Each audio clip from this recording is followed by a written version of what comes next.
प्रथमे ना अर्जिता विद्या, द्वितीये नार्जितम धनम, तृतीये नार्जितम पुण्यम, चतुर्थे किम करिष्यति। ये 100 वर्ष की जब अवस्था है उसमें से 25 वर्ष विद्या अध्ययन के लिए मिला है।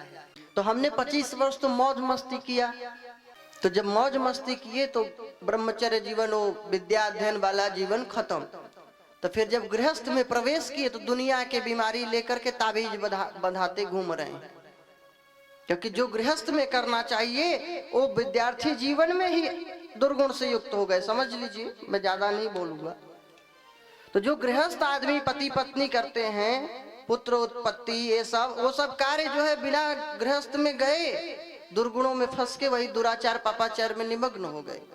तो फिर इनका गृहस्थ जीवन में जो सुख मिलना चाहिए वो भी खत्म, सब झक सफा, जवानी वृद्धावस्था में हो गई।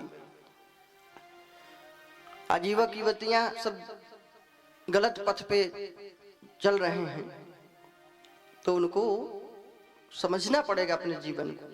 समय से सब कार्य अच्छा होता है। जो कार्य जिस लिए है, विद्या अध्ययन के कार्य में विद्या अध्ययन करिए। अच्छा, विद्या कोई जरूरी नहीं पढ़ना लिखना विद्या, कढ़ाई बुनाई सिलाई कंप्यूटर कोर्स कुछ भी सीखिए, कुछ कला सीखिए, उससे आपका बेड़ा पार हो जाएगा। तो 25 वर्ष जब गंवा दोगे तो फिर गृहस्थ आश्रम बिगड़ जाएगा।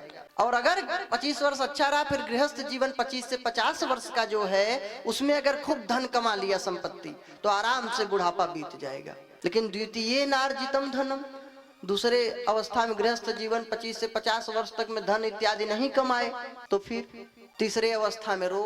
और तीसरा अवस्था जो 50 से 75 वर्ष वाला है, वानप्रस्थ वाला, उसमें आपने पुण्य नहीं किया, त्याग तपस्या नहीं किया, भजन नहीं किया, तो बस बच्चे दूर दूर दूर दूर कर रहे हैं, कुत्ता जैसे डांट रहे हैं। फिर चतुर्थे किम करिष्यति, चौथापन तो बेकारी ही है। फिर हाथ हिलता है, गिलास से पानी भी नहीं ले पाते, सर हिलता है।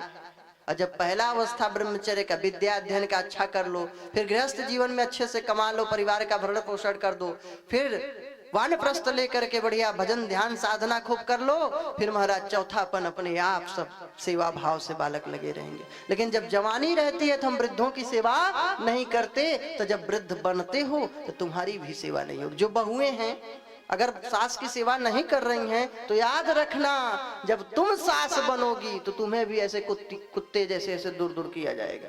याद रखना, निश्चित है बिल्कुल। जैसा करोगे वही पाओगे। बोया पेड़ बबूल का, अमुआ कहां से खाए, तो आम कहां से खाओगे।